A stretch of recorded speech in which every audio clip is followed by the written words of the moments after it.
Subscribe करंतु एबे आम चैनल को आ प्रेस करंतु बेल आइकन को जहा द्वारा लेटेस्ट वीडियो रो नोटिफिकेशन आपण माननकु सर्वप्रथम मिल जिवो।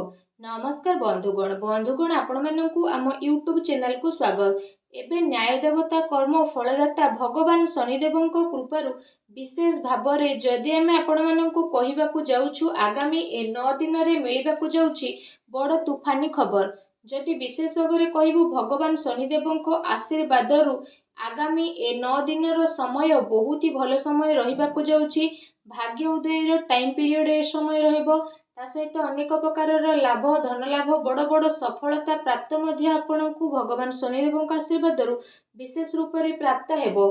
आगामी 9 दिन रे जदि आमे आपनकु कहिबु तो कौन से खुशी खबर रही ए समय अवधि रे से विषय रे जानिबा कौन तूफानी खबर मिलिबो ए 9 दिन रे स्थिति आपणकर किपरि रहिबो ए वीडियो रे हम आपनकु कहिबु। तेणु वीडियो को आरंभ रु शेष पर्यंत निहाती भाबरे देखंतु।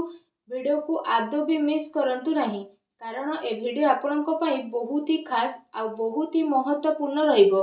भगवान शनिदेवଙ୍କର सच्चा भक्त होइतिले वीडियो को लाइक करंतु। कमेंट बॉक्स रे जय शनिदेव बोली अवश्य लिखंतु जहा द्वारा शनिदेवଙ୍କର आशीर्वाद आपणकु मिलिबो। तो आसंतु जानिबा किपरि रहिबो भगवान शनिदेवଙ୍କ आशीर्वादरु आपणक पई विशेष भाबरे आगामी ए 9 दिन जदि विशेष रूप से ए 9 दिन स्थिति विषय रे आमे आपण मानकु कहिबु।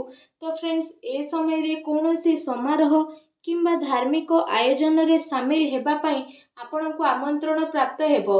संतान संबंधित कोनोसी समस्या सुलझिबा पई आपण सक्षम रहिबे आ स्थिति लाभदायक आपणक पई रहिबो आ तार सद उपयोग करिबा आपणक क्षमता उपरे निर्भर करिबो।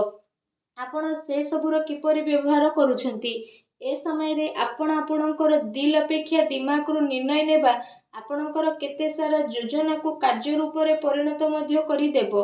तमाम व्यवस्था परे मध्य आपण आपणकर एवं आपणक परिवार पई समय बाहर करिवे आ निजर कार्य क्षमता रे आपण पूर्ण विश्वास रखंतु। एहा सहित ए समय रे कोनोसी पुराना फ्रेंड्स को सह मिलिबा कारणरु कोनोसी पुराना याद ताजा हेबो जहा द्वारा आपणकु खुशी मिलिबो। जदि कोनोसी कोर्ट केस चलुथुला तो फैसला मध्ये एबे आपणक सपक्ष रे जिवो। सेथि पई पूर्वरु ही ता उपाय आपण काम करंतु। जे काम को करिबा पई आपण पूर्व किछि टाइम रु काफी भाबी चिंती की रहुथिले तो एबे से सबु को पूरा करिवार विशेष रूप से समय आसीछि। भाबी चिंती विवेकर सहित काम करिबा द्वारा सबु स्थिति आपणक पई बहुत ही भल रहिबो। बाहर संपर्क रु मध्ये विशेष रूप से एबे आपणको अधिक फायदा मिलिबो।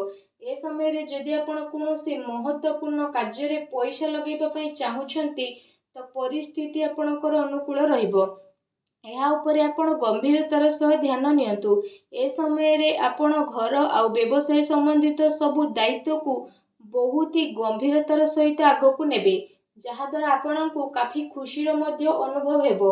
एहा सहित जदि कहिबा ए समय रे अन्यर कथा रे आसीबा अपेक्षा आपण निजर निर्णय को ही सर्वोपरि रखंतु। अन्यथा कोनोसी प्रकारर नुकसान मध्य आपणकर होई पारे। कोनोसी पड़ोसीଙ୍କ सहित छोट कथा को नेकी मामला आपणकर विशेष भाबरे विकोफेर जाई पारे। सेति पई निज क्रोध उपरे नियंत्रण रखंतु। एहा सहित जदि कहिबा कथा हेबा समय रे शब्दर उचित प्रयोग करंतु। आपणकर नकारात्मक शब्द पिलांको उपरे हीन भावना मध्य बनाई पारे आ एहार नकारात्मक प्रभाव पिलांको पाठ पढ़ा उपरे पड़िबो। तेणु सावधान रहंतु। एहा सहित ए समय रे बाहर गतिविधि तथा अजणा लोकंक ठारू दूरता विशेष भाबरे बनै रखंतु। अधिकतर समय निजर घर परिवार रे आपण व्यतीत करंतु कारण कोनोसी प्रकारर वाद विवाद हेबार विशेष रूप से संभावना बनुछि। संतान संबंधित कोनोसी चिंता आपणको मध्य रही पारे। एहा सहित जदि कहिबा ए समय रे कोनोसी भी निर्णय इमोशनल होई कि आपण आदु भी नियंतु नाही। पिलांकर कोनोसी काम द्वारा आपणको चिंता मध्य आसी पारे। धन संबंधित नुकसान रो संभावना बनुछि। ता सहित घरे सुधार संबंधित कोनोसी योजना बनाउछथि तो वास्तु नियमर पालन करिबा आपणक पई बहुत ही आवश्यक रहिबो। कोनोसी संपर्कीयଙ୍କ द्वारा विशेष भाबरे घरे मन मुकाबर स्थिति मध्ये आपणक पई बनिबो आ एहार प्रभाव आपणक घर परिवार उपरे मध्ये पड़िबो। କିନ୍ତୁ ଘରର ବରିଷ୍ଠ ବ୍ୟକ୍ତିଙ୍କର ପରାମର୍ଶରେ ହସ୍ତକ୍ଷେପ କରିବା ଦ୍ୱାରା ସମସ୍ୟା ସବୁ ସୁଧୁରିବ। କଟୁ ବାଣୀର ଆପଣ ପ୍ରୟୋଗ କରିବା ଠାରୁ ଦୂରେଇ ରୁହନ୍ତୁ। ଏ ସମୟରେ ଅଚାନକ କୌଣସି ନକାରାତ୍ମକ କଥା ମଧ୍ୟ ହୋଇପାରେ, ଯେଉଁ କାରଣ ପାଇଁ ଧନ ହାନିର ସମ୍ଭାବନା ରହିଛି। ଆର୍ଥିକ ସ୍ଥିତି ମଧ୍ୟ ଆପଣଙ୍କର ବିଗିଡ଼ିବ। ଆପଣ ଆପଣଙ୍କର କ୍ରୋଧ ଆଉ ଉତ୍ତେଜନା ଉପରେ କାବୁ ନେଇକି ରଖନ୍ତୁ ତଥା ଧୈର୍ଯ୍ୟ ଆଉ ସଂଯମତାର ସହ କାମ କରନ୍ତୁ। ଏହା ଆପଣଙ୍କ ପାଇଁ ବହୁତ ଭଲ ରହିବ।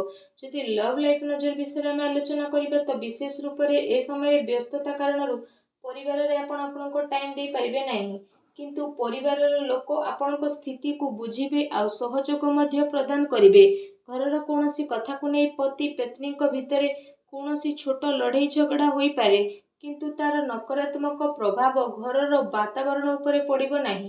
ବ୍ୟସ୍ତତା ପରେ ମଧ୍ୟ କିଛି ଟାଇମ୍ ଆପଣ ଆପଣଙ୍କର ଘର ପରିବାର ପାଇଁ ଅବଶ୍ୟ ବାହାର କରିବେ। ସମସ୍ତଙ୍କ ସହ ମନୋରଞ୍ଜନ ସମ୍ବନ୍ଧିତ ଯୋଜନା ମଧ୍ୟ ବନାନ୍ତୁ।